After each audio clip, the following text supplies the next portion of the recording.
सुनहरी अंडे की रहस्यमय कहानी। एक छोटे से गांव में जो सुनहरे खेतों और घने जंगलों के बीच बसा था, राम प्रसाद नाम का एक गरीब लेकिन ईमानदार किसान रहता था। राम प्रसाद दिन रात मेहनत करता, बस यही सोचता कि कभी तो किस्मत उस पर मेहरबान होगी। लेकिन हर दिन की मेहनत के बावजूद वो मुश्किल से अपना गुजारा कर पाता। उसकी पत्नी सीता उसकी सबसे बड़ी ताकत थी और उनका बेटा छोटू उनकी खुशियों का कारण था। गरीब होते हुए भी उनके पास एक गहरी मोहब्बत और खुशियां थीं जो अनमोल थीं। एक दिन जब राम प्रसाद खेत में हल चला रहा था, अचानक उसका हल किसी सख्त चीज से टकराया और एक अजीब सी आवाज आई। क्या है ये? उसने अपने आप से बुदबुदाया और जिज्ञासु हो उठा। उसने मिट्टी हटानी शुरू की और धीरे धीरे उसकी आंखों के सामने एक सुनहरी चमक उभर आई। उसकी आंखें फटी की फटी रह गईं। सुनहरी अंडा, उसने चौंकते हुए कहा और उसे अपने हाथों में सावधानी से उठाया। ये किसी भी अंडे से बड़ा था और उसमें एक अनोखी चमक थी, जैसे वो जीवित हो। ये सच कैसे हो सकता है? उसने धीरे से कहा। उसका दिल तेजी से धड़क रहा था। उसके मन में हजारों ख्याल दौड़ रहे थे। क्या ये किसी तरह का चमत्कार है? क्या ये भगवान का उपहार है?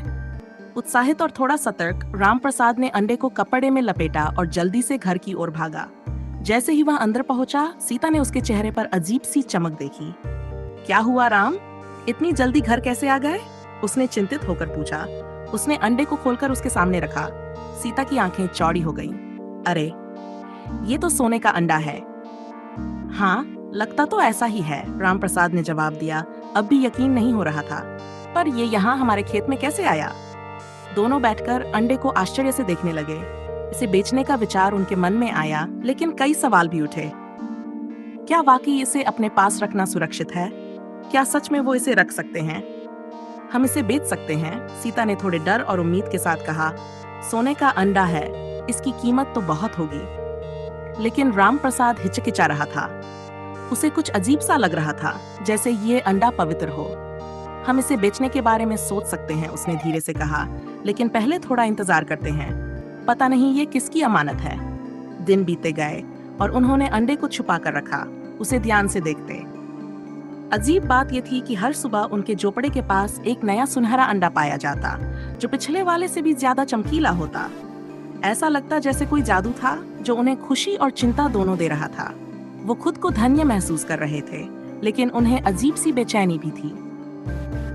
धीरे धीरे गांव में उनके सुनहरे अंडों की खबर फैल गई। एक दिन गांव का सरपंच लाला किशन उनसे मिलने आया।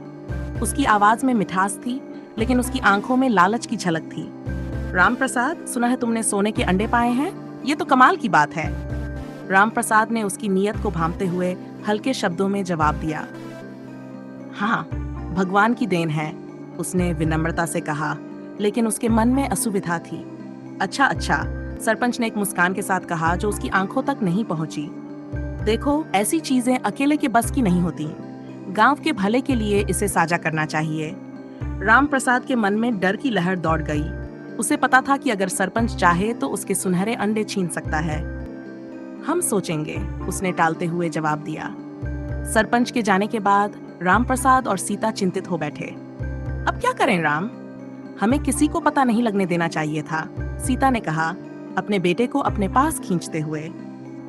हमें इन अंडों को गांव के भले के लिए इस्तेमाल करना चाहिए, राम प्रसाद ने कहा, अपने कर्तव्य और अपने परिवार की सुरक्षा के बीच फंसा हुआ। उन्होंने तय किया कि वो कुछ सोना गांव के मंदिर में दान करेंगे, ताकि लोगों का ध्यान उनकी ओर से हट जाए। कुछ समय तक सब कुछ सामान्य रहा, लेकिन सुनहरे अंडों का रहस्य राम प्रसाद के मन में लगातार गूंजता रहा। ये अंडे कहाँ से आ रहे थे और क्यों उन्हें मिल रहे थे? एक रात उसने इस रहस्य को जानने की ठानी और अपने झोपड़े के बाहर पहरा देने का निर्णय लिया। रात घनी थी, आसमान में सिर्फ तारों की हल्की रोशनी थी। घंटों बीत गए और जैसे ही वो सोने को था, उसे सरसराहट की आवाज सुनाई दी। उसने अपनी आंखें चौंधियाई और देखा कि अंधेरे में एक अजीब सा पक्षी खड़ा था, एक भव्य जीव जिसके पंख सुबह की धूप की तरह सुनहरे थे। वो पक्षी मानो किसी दूसरी दुनिया का था, प्रकाश और छाया का संगम। कौन हो तुम? उसने धीरे से फुसफुसाया, हैरान। पक्षी ने अपना सिर हिलाया, मानो उसे समझ गया हो। उसने एक कदम आगे बढ़ाया और उसके सामने धीरे से एक सुनहरी अंडा रख दिया। फिर बिना कोई आवाज किए उसने अपने पंख फैलाए और रात के अंधेरे में गायब हो गया, जैसे कभी वहां था ही नहीं। सुबह रामप्रसाद ने सीता को अपनी रात की कहानी सुनाई और दोनों ने सच्चाई समझी। वो पक्षी एक दिव्य प्राणी था जो उन्हें ये सुनहरे अंडे आशीर्वाद के रूप में दे रहा था। भगवान ने हमें इस पक्षी के जरिए वरदान दिया है, सीता ने कहा।